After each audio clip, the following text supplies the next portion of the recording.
Bago pa man tayo masakop ng mga Amerikano, daan-daang taon na din tayong nasa ilalim ng pananakop ng Espanya. Noong tayo'y nasa ilalim ng pamamahala ng mga Espanyol, nakita ng Amerika na mahina lamang ang Espanya at kayang-kaya nila itong palayasin sa ating bansa. Nagtungo sa ating bansa ang mga Amerikano sa utos ni Teddy Roosevelt na pinangunahan naman ni George Dewey na noon ay naka-assign sa Asia.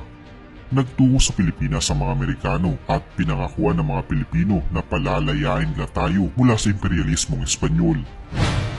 Siyempre, hindi na nagdalawang isip ang mga Pilipino at tinanggap agad ang alok na tulong ng Amerika.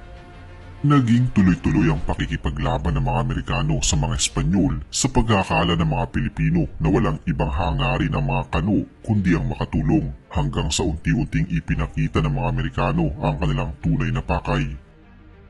Ang pananakop ng mga Amerikano ay isang pagbabalik